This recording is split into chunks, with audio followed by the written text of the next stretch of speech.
Bismillahirrahmanirrahim. Assalamualaikum warahmatullahi wabarakatuh. Kami dari kelompok 1 akan mempresentasikan tentang konsep etika dan profesi keguruan dalam mata kuliah Etika dan Profesi Keguruan oleh dosen pengampu Bapak Roni Harsoyo MPD. Dengan anggota kelompok 1 yaitu Mega Nurhana NIM 203190264 dan saya sendiri Nia Aulia Khadijatul Kubro NIM 203190277. Materi yang pertama akan disampaikan oleh Mega Nurhana.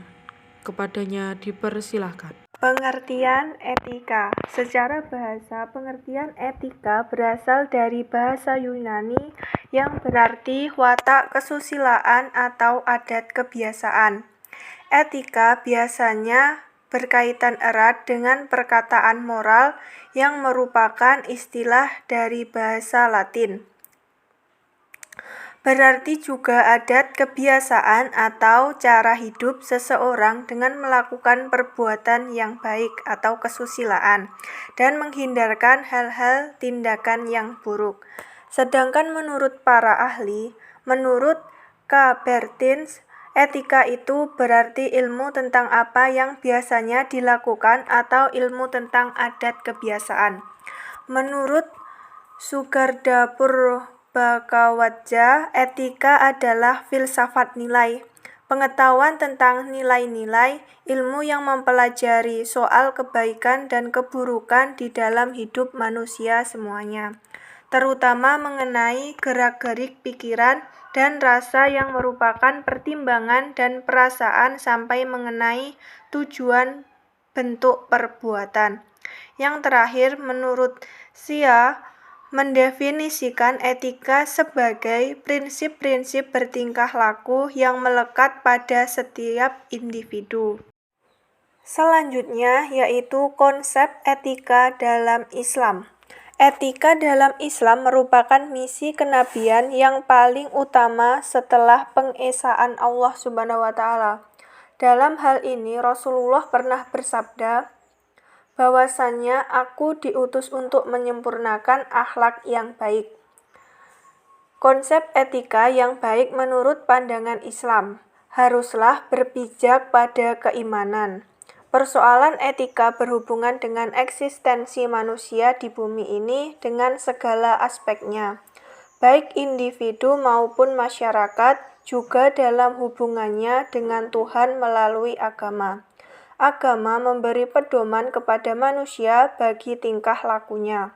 Wujud yang paling dalam dari kenyataan ialah kerohanian. Seseorang baik pada prinsipnya bukan karena dianjurkan orang lain, melainkan atas dasar kemauan sendiri atau rasa kewajiban. Sekalipun diancam orang lain, perbuatan baik dilakukan juga karena adanya rasa kewajiban yang bersemi dalam hati nurani manusia. Pengertian profesi. Menurut KBBI, profesi diartikan sebagai bidang pekerjaan yang dilandasi pendidikan keahlian tertentu, misalnya keterampilan, kejuruan, dan lain sebagainya.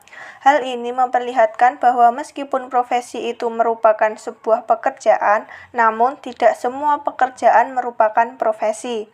Menurut Vollmer, dengan menggunakan pendekatan kajian sosiologik, mempersepsikan bahwa profesi itu sesungguhnya hanyalah suatu jenis model atau tipe pekerjaan ideal saja, karena dalam realitasnya bukanlah hal yang mudah untuk mewujudkannya. Yang terakhir, menurut Hommi, profesi itu menunjukkan dan mengungkapkan suatu kepercayaan, bahkan suatu keyakinan atas suatu kebenaran atau kredibilitas seseorang. Menurut Myron, menyebutkan karakteristik umum profesi yaitu yang pertama, profesi merupakan suatu jenis pekerjaan yang unik atau khas. Berbeda dengan pekerjaan lainnya, cakupan pekerjaannya juga terbatas. Di samping itu, sangat penting dan dibutuhkan oleh mereka yang memerlukan yang tidak memiliki pengetahuan, keterampilan, dan kemampuan untuk melakukan sendiri. Selanjutnya, pelayanan itu menuntut kemampuan intelektual yang berbeda dengan pekerjaan rumah atau keterampilan dengan peralatan manual semata-mata, tetapi juga menggunakan teori atau wawasan intelektual.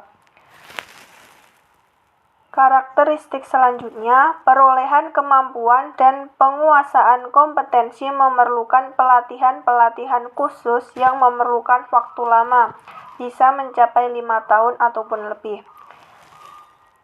Karakteristik selanjutnya bahwa profesi itu merupakan kinerja pelayanan secara teknis memerlukan kecermatan dan organisasi profesi menjamin bahwa anggotanya mampu bekerja otonom tentang apa dan bagaimana pekerjaan itu dilakukan. Salah satu syarat profesi guru adalah harus memiliki kode etik yang akan menjadi pedoman dalam pelaksanaan profesinya.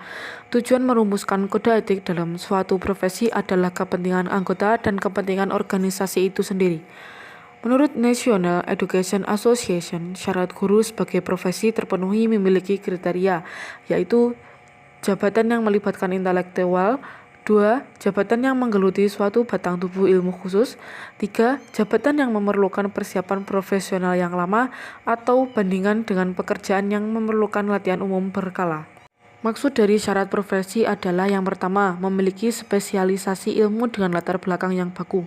Spesialisasi ilmu adalah suatu keahlian khusus yang tidak dimiliki oleh pemegang profesi lain. Yang kedua yaitu memiliki kode etik dalam menjalankan profesi. Menurut Michael D. Biles mengungkapkan sebuah kode etik profesi umum, yaitu kewajiban adalah norma-norma yang berisi apa yang benar dan apa yang salah untuk dilakukan izin, yaitu penolakan terhadap sesuatu yang bertentangan dengan kewajiban profesi. 3. Memiliki organisasi profesi. Tujuan dari organisasi profesi adalah untuk meningkatkan peran serta dirinya dalam hal yang berhubungan dengan keprofesiannya. Yang keempat yaitu harus dilengkapi dengan kecakapan diagnostik.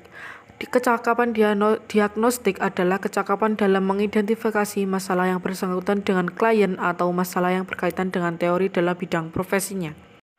Di dalam tingkatan profesi ada 3 yang terdapat dalam tingkatan profesi.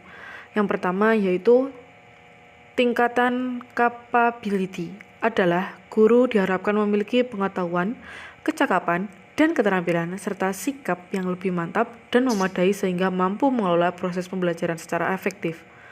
Yang kedua yaitu inovator. Sebagai tenaga pendidik harus memiliki komitmen terhadap upaya perubahan dan reformasi.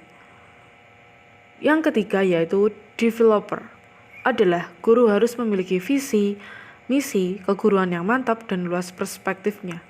Guru harus mampu melihat jauh ke depan dalam mengantisipasi dan menjawab tantangan yang dihadapi oleh sektor pendidikan sebagai suatu sistem. Status guru adalah kedudukan atau penghormatan yang ditunjukkan kepada guru yang dibuktikan dengan tingkat penghargaan dan kemampuan guru dalam melaksanakan tugas, kondisi kerja dan gaji atau kesejahteraan melebihi dari kelompok profesi lain. Status guru dibedakan menjadi 3, yaitu yang pertama, status akademik. Status akademik dapat diartikan bahwa martabat dan kedudukan guru dilihat dari persyaratan formal dan persyaratan substansial yang dimiliki oleh guru yang bersangkutan. Yang kedua yaitu status ekonomi. Martabat dan kedudukan guru dilihat dari penghasilan dan penghargaan yang diterima dan tingkat kesejahteraan pendidik. Yang terakhir yaitu status organisasi. Untuk melihat apakah suatu organisasi itu eksis atau tidak, kita dapat melihatnya dengan berdasarkan kriteria. Yang pertama, kriteria intern berkaitan dengan otonomi organisasi, yaitu keutuhan dan kemampuan organisasi tersebut dalam mencapai tujuan yang telah ditetapkan. Misalnya, kesejahteraan lahir maupun batin. Yang kedua, yaitu kriteria ekstern berkenaan dengan kemampuan organisasi profesi untuk melaksanakan fungsinya terhadap lingkungan. Misalnya, kemampuan untuk turut serta memberikan kontribusi tentang kebijakan pendidikan dan kemampuan melaksanakan kerjasama dengan organisasi profesi lainnya, baik dalam lingkup nasional maupun internasional. Terima kasih telah mendengarkan atas penjelasan dari kelompok kami.